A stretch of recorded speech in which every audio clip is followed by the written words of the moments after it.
안녕하세요. 재원관리사 시작하도록 하겠습니다. 네, 제1강으로서 이번에 제1장 재무회계와 이론으로 해서 재무보고와 국제회계 기준 이런 부분들에 대해서 기본적인 사항을 우리 같이 알아보는 시간부터 시작하도록 하겠습니다.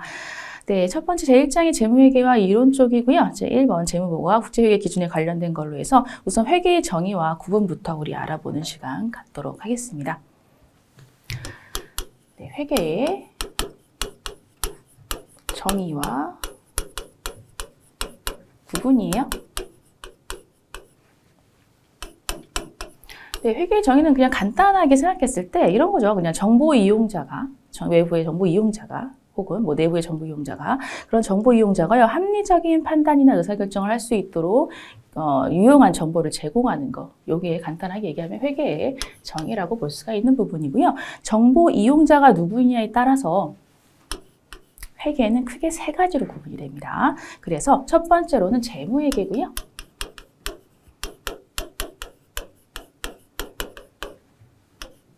두 번째로는 관리회계, 그것도 원가회계에 같이 들어가는 부분입니다. 그래서 원가나 예산회계 이런 쪽이 관리회계라고 보실 수가 있고요. 네, 세 번째로는 세무회계 파트가 있어요. 그래서 세 가지로 회계는 크게 정보 이용자에 따라서 구분이 달라지는구나 라는 걸로 해서 알아주시면 되고요. 세 가지가 각각 다른 부분에 대해서 여러분들이 알아두시면 되는 부분인데, 자, 재무회계 같은 경우는 이런 겁니다. 재무회계부터 설명드리면, 자, 재무회계는요,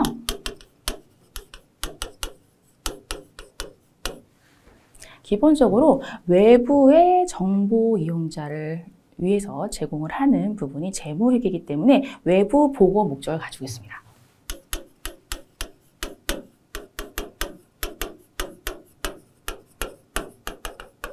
그래서 외부 보고 목적, 외부의 정보 이용자들을 위한 부분이라서 외부 보고 목적이다라는 부분이고, 자, 외부에 보고하는 목적이기 때문에 이렇게 생각하시면 되죠. 하나의 기본 용어들이 전체적으로 쓴 용어들이 통일된 용어들이 필요하다라는 부분입니다. 그래서 통일된 용어, 통일된 개정 과목으로서 표현이 되는 부분들이 재무제표라는 부분이고요. 이런 재무제표를 통해서 외부의 이용자들에게, 정보 이용자들에게 정보가 제공된다라고 볼 수가 있습니다. 네, 재무제표에는 재무상태표 있고요. 포괄손익계산서 있고요. 현금흐름표, 자본변동표, 주석 5가지가 있는 부분이고요. 이런 부분들에 대해서 우리 계속 이어나가서 공부를 해나갈 겁니다. 자, 그리고 재무회계 같은 경우는 외부 보고 목적을 하는 부분이기 때문에 아무래도 이제 과거에 해당되는 과거 정보를 전달하는 데 좀 주력이 되고 있다라고 볼 수가 있어요. 과거 정보 전달이죠. 네, 이런 부분들이 재무회계에 대한 요약적인 부분이라고 볼 수가 있고요. 그리고 특징적인 부분이다 볼 수가 있고, 자, 다음으로는 관리회계입니다.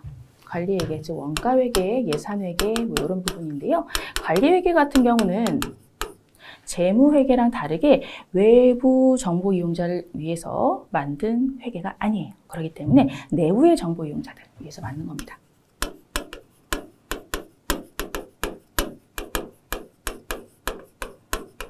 네, 내부 정보 이용자를 위해서 만든 부분이에요. 그렇기 때문에 특히 경영자들, 높으신 분들, 그런 경영자들 위하여서 만든 부분들이 더 크겠죠. 그래서 이러한 높으신 분들의 구매에 맞게끔, 그분들 맞게끔, 그 재무제표라는 양식이 별도로 없어요. 그런 양식이 없고요. 그냥 구매에 맞는 양식으로 만들어 드리면 됩니다. 네, 그래서 이건 내부 정보 이용자의 경영 의사결정에 유용한 정보를 제공하기 위한 목적이 크기 때문에 일정한 양식이 없다 라는 부분이 네, 재무회계랑 극렬하게 다른 점이라 볼 수가 있겠죠. 네, 그런 부분이에요. 자, 그리고 과거 정보뿐만이 아니라 현재 정보도 혹은 미래의 정보에 대해서도 포함해서 좀 의사결정에 필요한 정보들을 많이 제공하고 있습니다. 과거, 현재, 미래 모든 부분에 대해서 네, 의사결정에 유용한 정보를 제공하기 위해서 포괄적인 내용들이 들어가는구나 라고 볼 수가 있어요. 이게 관리회계라는 부분이고, 여러분들이 공부하실 때는 재무회계랑 관리회계 다른 부분들을 좀 주력해서 알아두시면 되겠습니다. 네, 이런 부분들 얘기했고요. 그리고 자, 세무회계 부분인데요. 세무회계는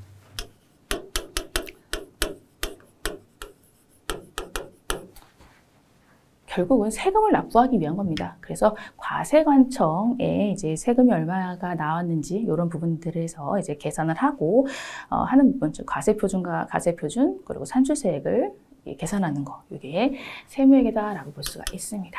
네, 이렇게 정리하시면 됩니다. 네, 이런 내용들 우리 간단히 알아봤고요. 책에서는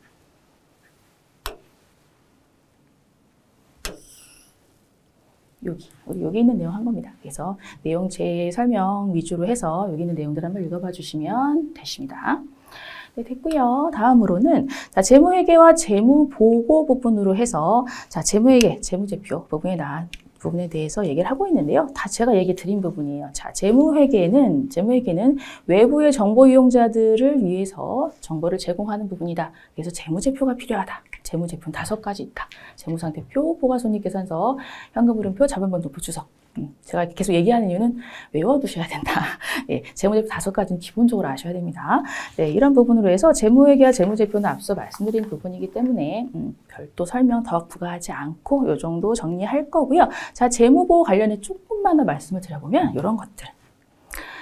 자, 보시면요. 자, 이건 제가 말씀드린 거고, 자, 재무보고 부분입니다. 재무보고에 몇 가지만 좀 포인트를 우리 잡아보면요. 자, 재무보고의 목적은 현재 및 잠재적 투자자, 대여자, 기타 채권자가 의사결정을 할 때 유용한 정보를 갖게 하기 위함이다라고 해서 재무보고의 목적, 이런 자들을 위한 거다라고 해서 현재뿐만이 아니라 잠재적 투자자까지도 생각을 해야 된다라는 것들, 이 정도 생각하시면 되고요. 그리고 또 하나, 자, 일반 그런 부분이고요. 그리고 두 번째 포인트는 모든 이용자들을 만족시킬 수 없어요.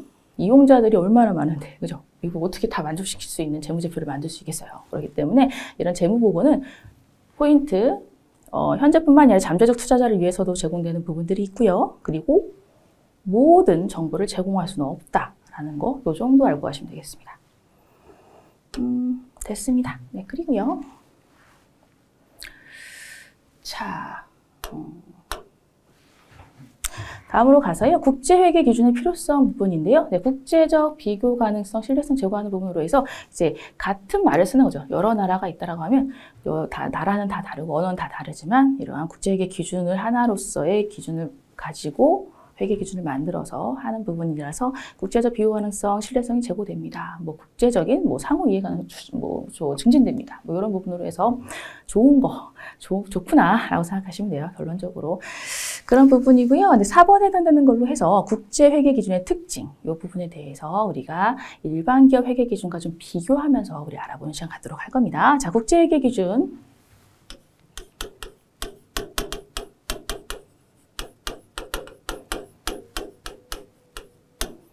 네.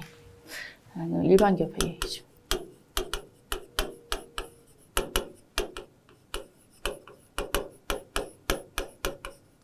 비교하는 형식을 볼 겁니다. 비교. 자, 국제회계 기준은 이렇습니다. 원칙 중심이에요. 원칙 중심. 자, 각 나라마다 쓰는 용어가 다르고 또 자원도 다르고 그런 부분들이 있기 때문에 여기 국제회계 기준에서는 하나의 규칙을 만들 수가 없어요. 여기에다 이거 꼭 쓰세요. 이런 계정을 여기 쓰세요. 이렇게 할 수가 없다는 얘기죠. 그렇기 때문에 원칙은 있어요. 원칙은 있지만 각 나라마다의 특성이 있기 때문에 재량을 부여합니다. 그래서 원칙 중심입니다. 재량이 부여될 수 있어요. 라는 거. 네, 요거 알아두시면 되고요. 자, 반대로 일반기업 회계 기준 같은 경우는 원칙 중심이 아니라 규칙 중심입니다. 이거 꼭 해. 여기 이런 계정 과목을 또 넣어. 이런 거죠. 그래서 약간 그 규칙 딱딱 맞춰라. 라는 느낌으로 가시면 됩니다. 규칙 중심이에요. 그래서 재량 부여가 되지 않습니다. 네, 이게 다른 점이다라고 해서 여러분들 알아두시면 되겠습니다. 그래서 국제회계 기준은 좀 재량이 부여되는 부분들이 있군. 하지만 일반기업 회계 기준은 재량 절대 없구나. 이렇게 생각하시면 됩니다. 네, 그리고 국제회계 기준에서는 기본 재무제표를요, 연결 재무제표를 쓰고 있어요.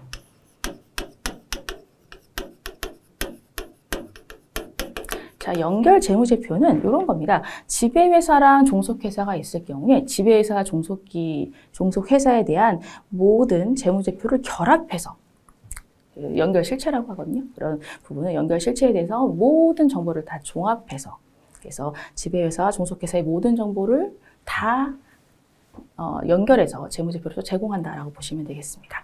일반기업 회계 기준에서는 이제 개별 재무제표로서 각각 사업장마다 다르게 할 수가 있는데 국제회계 기준에서는 지배회사, 종속회사 반드시 연결 재무제표로 해서 공시를 해야 된다라고 볼 수가 있겠습니다. 네, 그리고 자 국제회계 기준에서는 공정가치 적용을 확대하고 있어요. 그래서 공정가치는 이제 시장가치, 현재의 시장가치, 현재의 시장가치라고 생각하시면 되는 부분인데 현재의 자산가치에 초점을 더 맞춰서 조금 더 그 유용한 정보를 제공하는 부분, 이런 부분으로서 정보를 제공하고 있다라고 보시면 되겠습니다. 그래서 공정가치 적용을 확대하고 있다. 라고 볼 수가 있고요. 그리고 일반기업 회계 기준에서는 좀 보수주의적인 그런 측면이 더 많기 때문에 제한적으로만 쓰고 있다. 라고 볼 수가 있습니다. 네, 이 정도 정리하시고요. 그리고 공시의 강화입니다. 공시 강화. 공시의 강화 부분인데 공시의 강화 부분은 이렇게 생각하시면 돼요. 그냥 널리 많이 알려져. 네, 그런 얘기입니다. 널리 많이 더 많은 정보를 주고 싶은 거죠. 정보 이용자들에게 그런 부분이고요. 자 그리고 일반기업 회계 예전은 제한적이다라고 볼 수가 있겠습니다. 제한적 이거 볼 수가 있어요. 필요한 것만 합니다. 라고 해서 국제회계 기준과 일반기업 회계 기준에 대한 부분도 여러분들이 비교하는 형식으로 알아두시면 되겠습니다. 네, 이런 부분도 우리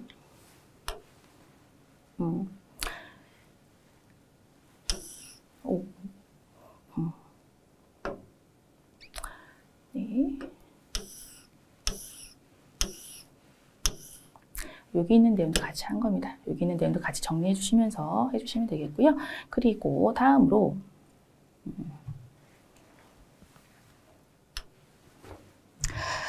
자, 두 번째 재무보고를 위한 개념체계 부분에 대해서 우리 얘기를 할 겁니다. 재무보고를 위한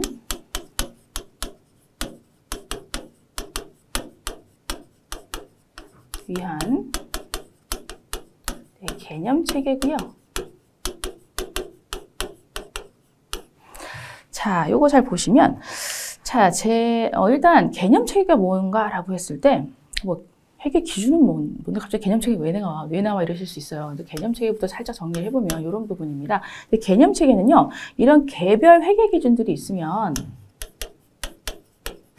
그런 개별 회계 기준들이 있으면, 그런 개별 회계 기준의 뼈대나 이제 근간이 되는 것을 근간을 제공하는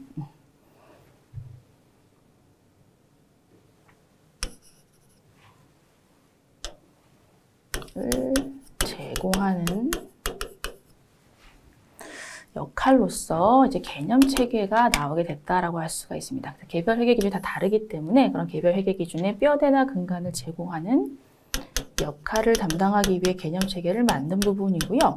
그러다 보니까 개념 체계는요, 회계 기준은 아니에요.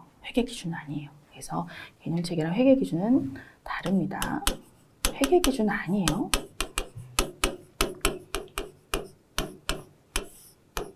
그래서 개념체계는 이러한 그런 부분, 뼈대 근간을 제공하는 역할을 하기 위해서 만들어진 것으로서, 자, 표 아래에 있는 거 잠깐 보시면, 재정기구나 작성자, 그리고 감사인, 재무제표 이용자, 기타 이해관계자들 있죠? 이런 사람들에게 도움이 되고자, 유용한 정보를 제공하고자 만든 거다라고 볼 수가 있습니다. 개념체계는. 그런 분들이 도움이 되는 거예요.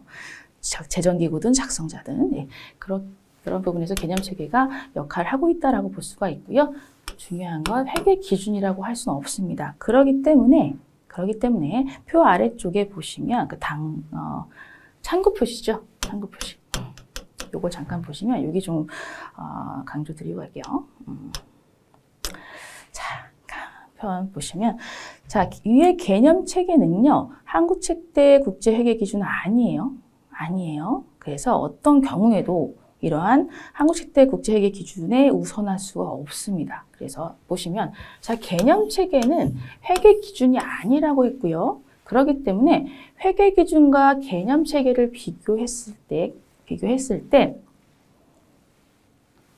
회계 기준에 해당되는 기준이 맞으면 무조건 회계 기준이 이겼어요. 이겼다 이거예요. 그래서 개념 체계랑 회계 기준이 상충하는 경우가 생기게 된다면 기준이 우선이에요. 기준이 우선. 요거 좀 강조 드리겠습니다. 요거 알아두시면 되는 부분이고, 자, 이거는 이게 이런 경우를 얘기해 줄 수가 있습니다. 예를 들어 볼게요. 자, 이런 경우가 어떤 경우인데 이제 궁금하시죠? 그래서 이런 경우 회계 기준이 우선되는 경우 예를 들게요. 자, 무형자산을 예를 들어 보면 무형자산에 뭐 고객 목록이라든가 브랜드 이미지 뭐 이런 것들을 고객 창출 영업권이라고 얘기합니다. 죄송. 내부 창출 영업권이라고 합니다.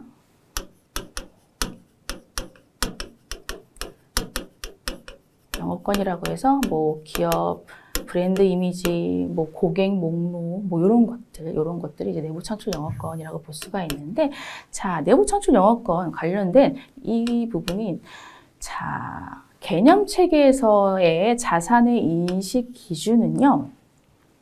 지금 인식 기준은 자, 이렇습니다. 뭐 자산은 과거 사건의 결과로 기업이 통제를 하고요. 그리고 미래 경제적 효익이 기업에 유입이 될 것으로 기대되는 자산. 근데 요거를 개념 체계에서는 뒤에 바로 말씀드리긴 할 테지만, 쭉 보시면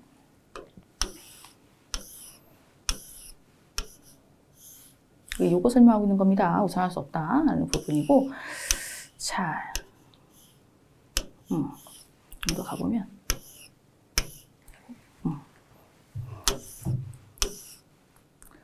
자, 여기를 볼게요. 자, 여기 보세요. 자산은 과거 사건의 결과로 기업을 통제하고 있고 미래 경제적 효익이 기업에 유입될 것으로 기대되는 자원. 근데 요게 개념 체계에서 얘기하는 자산의 개념이란 말이에요. 그런데 그러면 이제 재무제표 기본 요소로서 인식이 될 수 있다라고 얘기를 하지만 개념 체계에서는 얘기하지만 회계 기준에서는 그렇게 얘기하지 않습니다. 어떻게 얘기하냐? 자, 식별해야 된대요. 식별이라고 하면 따로따로 팔 수 있거나 법적 권리가 있거나 뭐 이런 것들이 식별이 된다라고 얘기하거든요. 그런데 개념 체계에서는 식별이 돼야 된다는 얘기가 없어요. 근데 회계 기준에서는 식별이 돼야 된다고 얘기를 하고 있단 말입니다. 즉 요거죠.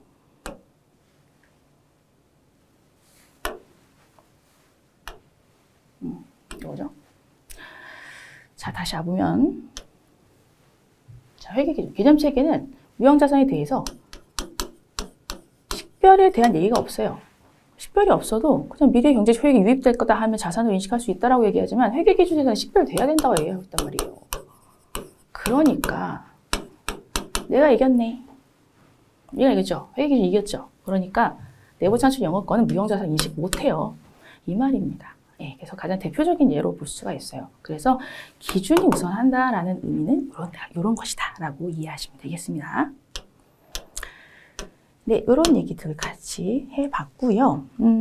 자, 그리고 일반 목적의 재무보고의 목적 부분인데요. 네, 요거는 앞서 얘기한 재무보고 관련된 부분과 동일합니다. 네, 현재 뿐만이 아니라 잠재적 투자자에게도 정보를 제공할 수 있는 부분들도 있고요. 그리고 모든 정보를 제공할 수 없어요 라는 얘기가 일반 재무보고 목적에로서 나오는 부분이고요. 그리고 일반 목적 재무보고에서의 제공하는 정보는 뭐 경제적 자원과 청구권 뭐 이렇게 되어 있는 부분들이 있는데 이런 부분들 재무제표를 보면서 제공되는 정보들이라고 볼 수가 있습니다. 네, 그래서 한번 읽어봐 주시면 되는 부분이에요. 네, 그래서 우리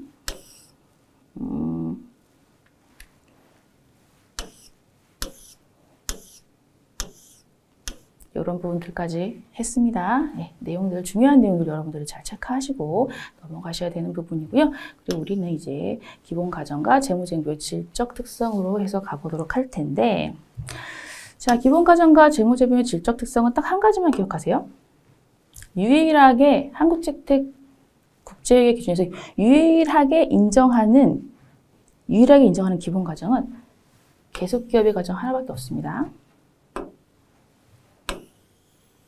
이거 하나밖에 없어요. 이거 하나다. 유일무이한 하나다. 그래서 유일한 기본 정보다, 기본 가정이다 라는 거 요거 하나 기억을 해주시면 좋겠고요. 제 그리고 나서 자, 이제 유용한 재무정보의 질적 특성으로 해서 이제 근본적 질적 특성과 보강적 질적 특성에 대해서 얘기를 좀 해볼 건데요.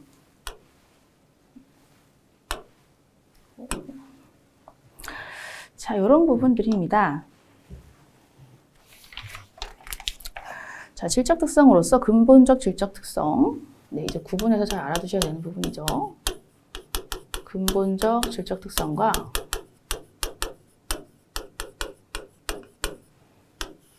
보강적 질적 특성이 있습니다.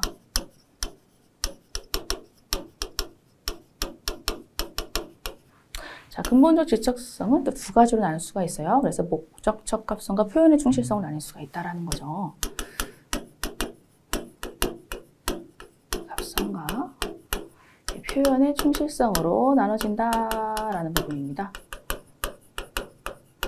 그래서 외우실 때는 뭐 목표 이렇게 앞글자만 따서 외워도 괜찮고요. 그래서 근본적 질적 특성은 두 가지가 있어요라는 부분이에요. 그래서 목적 적합성, 표현의 충실성이 있다라는 거 알아두시면 되고요. 자, 목적 적합성은 또 세 가지 하부 속성을 나눕니다. 그래서 여러분들 이거 구분해서 잘 알아두셔야 돼요. 헷갈리시면 안 됩니다. 서로의 하부 속성이 다르거든요. 그래서 이거 잘 알아두셔야 되고, 자, 목적 적합성에 해당되는 하부 속성은 세 가지 있습니다라고 해서 예측 가치, 피드백 가치, 그리고 하나 중요성. 이 세 가지가 있어요. 목적 적합성에 해당되는 거. 그래서 예측 가치, 확인 가치, 중요성이라는 부분이고, 예측 가치랑 확인 가치는 같이 생각하시면 됩니다. 확인 가치, 피드백 가치가 확인 가치라고 보면 되는데요. 예측한 거에 대해서 확인이 됐다라는 부분이죠. 예를 들면 이런 거죠. 내가 X1년도, X2년도, X3년도 해당되는 정보 이용자가 이제 1, 3년도 해당되는 재무제표를 봤더니 당기 순이익이 정보를 봤더니 계속 올라가고 있는 추세네. 그러면 X4년도에도 올라갈 수 있겠네 라고 해서 예측하는 거예요. 이게 예측 가치라고 보시면 되고요. 실제로 이제 이 회사에 투자해볼까 라고 해서 투자했네요. 그랬더니 X4년도에 정말 당기 순이익이 올랐어요.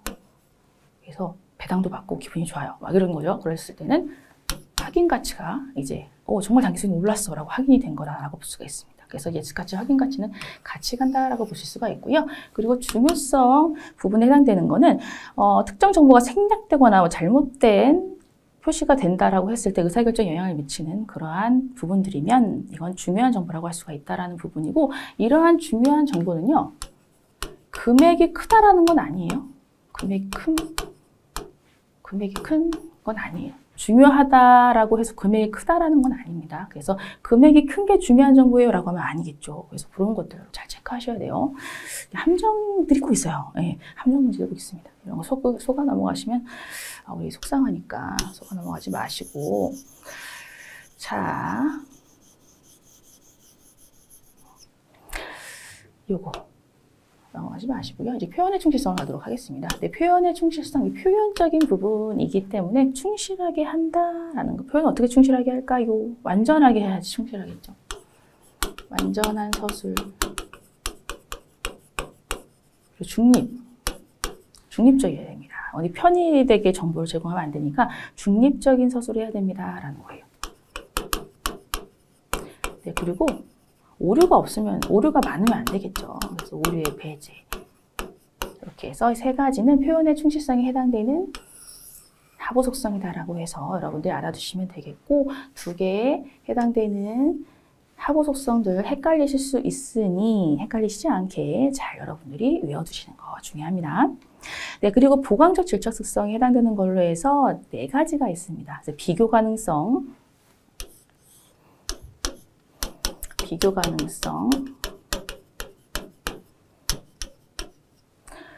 검증 가능성,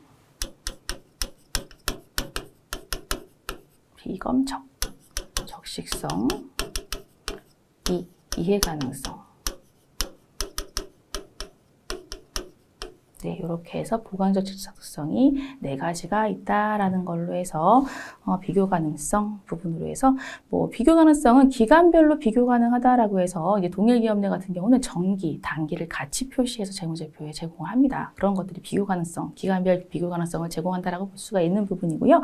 그리고 기업별로 비교 가능성이 되는 부분은 이제 통일성에 관련된 부분으로 해서 이제 다른 기업의 재무제표 간에서도 비교할 수 있다라는 부분들이 이제 비교 가능성이라고 볼 수가 있습니다. 그런 얘기들이고요. 근데 검증 가능성 이런 부분들은 어떤 외부 이용자 워낙 많잖아요. 정부 이용자 많은데 어떤 사람들이 받더라도 비슷한 결론을 도출하고 있다라고 하면 그거는 이 재무제표는 괜찮게 잘 된 재무제표다라고 해서 검증 가능성이 있다라고 볼 수가 있습니다. 근데 적시성, 요거는 적시 정보를 제공해야 된다라는 게 적시성이다라고 볼 수가 있고요. 네, 이해 가능성은 이해가 가능하도록 이제 명확하고 간결하게 이제 그 표시가 돼야 된다라고 볼 수가 있습니다. 그래서 보강적 질적 특성은 4가지, 근본적 질적 특성은 2가지인데 2가지가 또 하고 속성도 따로 있다라는 부분으로 해서 봐주시면 되고요. 네, 이러한 부분으로서 유용한 재무정보의 질적 특성 관련된 부분에 있어서 포괄적 제약 요인은 원가와 효익을 비교했을 때 효익이 더 높아야 돼요. 네, 원가가 많이 들면 안 된다라는 부분입니다. 원가보다는 적어도 효익이 높아야 된다라는 부분으로서 간단히 봐주시면 되는 내용입니다. 네, 중요한 내용들 다 말씀드렸습니다. 네, 그렇게 해서 우리 여기 있는 내용들 쭉쭉쭉쭉 다 봤고요. 따라오셨죠? 여기까지? 네, 이런 부분들이에요. 네. 이렇게 해주시면 되고요. 네, 그리고 비교 가능성과 유사 개념으로서 이제 일관성과 통일성 부분이 나왔는데요. 네, 일관성 같은 경우는 비교 가능성이라는 그런 보강적 질적 특성의 목표를 이루기 위한 수단이 일관성이라고 볼 수가 있습니다. 그리고 통일성은 비교 가능성과 통일성은 달라요. 네, 비교 가능성은 이제 비교할 수 있게끔 정기, 단기 하는 게 비교 가능성이다라고 볼 수가 있는 부분들인데 이런 비교 가능성은 통일성이 아닙니다. 통일성은 그냥 비슷하게 보이는 건 비슷하게 보이고 말 그대로 다른 것은 다르게 보여야 된다는 부분이기 때문에 비교 가능성에 해당되는 부분에 있어서의 내용이랑은 좀 다르다라고 볼 수가 있습니다. 네, 그 정도 체크하시고요. 그리고 재무제표의 기본 요소 부분으로 해서 재무상태표에 표시가 되는 자산, 부채, 자본 이런 부분들이 있고요. 그리고 포괄, 손익계산서에 표시가 되는 수익, 비용 이런 내용들 부분이 있습니다. 네, 그래서 여기도 잠깐 얘기를 좀 드려보면 네, 우선 재무상태표에 표시가 되는 자산, 부채, 자본에 해당되는 내용이에요. 간단한 내용이니까 책과 내용 잠깐 보시면 자산은 앞서 잠깐 얘기 드렸죠. 회계 기준하고 얘기하느라고. 네, 자산은 과거 사건의 결과로 기업이 통제를 하고 있고요. 미래의 경제적 효익이 유입될 가능성이 있는 기대되는 자원이다라는 부분입니다. 이게 자산이에요. 그리고 부채 같은 경우는 반대입니다. 과거 사건에 의해 발생했고요. 경제적 효익이 내재된 자원이 기업으로부터 유출될 것, 나갈 것으로 기대되는 현재 의무를 부채라고 얘기를 하고 있어요. 그리고 자본은 재무상태표라고 했을 때 이제 자산, 부채, 자본이잖아요.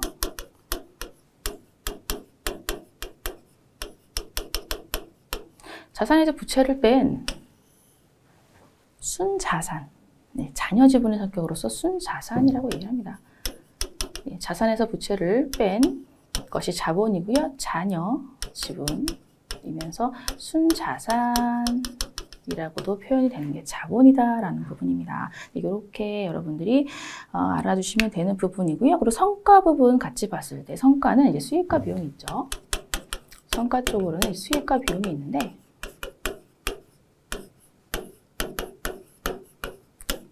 자, 요거예요. 수익은 자, 자산의 유입 증가 요거죠. 그리고 부채의 감소. 그러면 차변대변 맞아야 되니까 자본은 올라가겠죠. 순자산이 올라가겠죠. 그래서 여기 표시된 거예요. 그래서 자산의 유입이나 증가 또는 부채의 감소에 따라서 자본의 증가를 초래하는 경제적 효益증가를 얘기하고 있습니다. 수익은. 그래서 요거랑 같이 생각하시면 돼요. 자산 증가, 부채 감소, 자본이 올라가는 이러한 관계로 올라가게 됩니다. 하지만 중요한 건 그 마지막 줄 잠깐 지분 참여자에 의한 출연과 관련된 것은 제외됩니다. 즉 수익 비용 모두 다 자본 거래에 의한 것은 제외된다라고 볼 수가 있어요. 자본 거래에 의한 손익은 제외됩니다. 요거 이렇게 알아두시면 돼요. 비용은 반대죠. 비용은 반대예요. 자, 자산의 감소. 또 다른 걸로 쓸까요? 네, 자산의 감소 혹은 부채의 증가로 인해서 자본, 순자산이 감소하는 것으로 해서 경제적 효익의 감소, 요거를 비용으로 얘기하고 있어요. 하지만 역시나 자본 거래로 인한 손익은 포함되지 않습니다라는 부분이에요. 자본 거래는 주주들, 뭐 예를 들면 유상증자를 했어요. 유상증자를 했을 때 할증 발행했다. 그랬을 때 자본이익 항목이 나오잖아요. 그런 부분들. 그래서 주식 발행 초과금 이런 거 나오기 때문에 이런 것들이 자본 거래로 인해서 나오는 이제 손익 중에 하나라고 볼 수가 있는데 이런 것은 수익과 비용에 포함시키지 않는다. 라고 보시면 됩니다. 이런 얘기들입니다. 간단하게 정리하시고요. 그리고 네, 조금만 더 할게요. 조금만. 자, 재무제표 인식 요건으로 가보도록 할게요. 자, 보시면. 네, 다음으로는 재무제표 요소의 인식 기준 더해서 조금만 더 보고 가겠습니다. 자, 인식 기준입니다. 자, 확률 기준과 측정 기준, 이런 부분들이 있는데, 자, 확률 기준은 이런 거예요. 자, 미래 경제적 효익이 기업에 유입되거나 기업으로부터 유출될 가능성이 높다라고 하는 거, 높다. 50% 초과 확률 기준이라고 얘기하는 부분이고, 측정은 그 가치를 신뢰성 있게 측정할 수 있다라고 했을 때, 이때 인식이 돼야 된다라는 게 인식 기준입니다. 그래서 결론적으로는 언제 할 건데, 라는 거예요. 이럴 때 인식할 거야. 라고 얘기하는 겁니다. 언제 인식할 건데, 이럴 때 인식할 거야. 이렇게 생각하시면 되고요. 자, 측정은요. 자, 인식 기준이 언제 할 건데, 언제 인식할 건데라는 게 언제 인식 기준이라고 했으면 이거 요소의 측정은 얼마, 화폐 금액 결정하는 부분이기 때문에 얼마인데, 이게 요소의 측정이라고 볼 수 있습니다. 그래서 얼마, 인식은 언제, 측정은 얼마 이거예요. 그런 의미고요. 자, 이런 얼마인데라는 부분을 가지고 이제 금액의 결정함에 있어서의 이제 측정을 얼마로 할지에 대해서 해당되는 이러한 원가들로서 얼마인지를 측정하게 됩니다. 그래서 역사적 원가, 현행 원가, 사용가치, 이행가치, 공정가치 이런 내용들이 나오게 되는데요. 자, 이거 좀 옆에다 필기를 좀 살짝 하면서 할 거라서 좀 작게 틀어놓고 할게요. 작게. 역사적 원가에 대해서 좀 얘기를 해보면, 자, 역사적 원가는 말 그대로 얼마에 샀어? 이거예요. 네, 자산. 역사적 원가에 해당되는 부분으로 해서 자산 같은 경우는 자, 요거 살짝 이해 쉽지가 않습니다. 이해를 부탁드리고요. 역사적 원가에 있어서의 자산은 과거의 구입원가라고 생각하시면 돼요. 얼마에 샀어? 네, 이거죠. 과거 구입원가라고 보시면 되고요. 역사적 원가에서의 부채는요. 이거는 과거의 차입원가예요. 차입원가. 그래서 얼마에 빌렸니? 얼마 차입했니? 얼마 빌렸니? 맞죠? 얼마에 빌렸니? 이러한 느낌의 얼마에 빌렸어? 라는 과거 차입 원가를 얘기하고 있습니다. 역사적 원가는 자산, 부채 부분을 이렇게 생각하시면 되고요. 그리고 자, 현행 원가는요. 현행 원가는 이런 걸로 생각하시면 돼요. 현행 원가는 자, 측정일에 동등한 자산 그리고 부채 같은 경우는 측정일에 동등한 부채. 여기 측정일이라는 부분이 써 있습니다. 측정일. 즉 측정일이라고 하면 지금 당장 즉시 얼마에 살 수 있는데 요금이에요. 지금 즉시 얼마에 살 수 있는 측정일이잖아요. 그렇기 때문에 즉시 내가 지금 이거 사면 얼마인데 요거예요. 지금 내가 이거 사면 얼마인데. 그리고 부채 같은 경우도 즉시라는 의미, 측정일, 즉 즉시라는 의미가 있기 때문에 지금 당장 갚으면 얼마인데요. 결론적으로. 그래서 과거 역사적 원가랑 현행 원가 좀 다른 부분이 있을 수 있고요. 그리고 현행 원가는 대표적으로 자산 쪽에선 원재료, 현행 대체 원가라고 많이 쓰이는데요. 원재료 같은 경우는 현행 원가를 쓰고 있습니다. 대표적인 그 계정값 원재료라고 볼 수가 있고요. 자, 그리고 더 가서 이번에는 사용가치.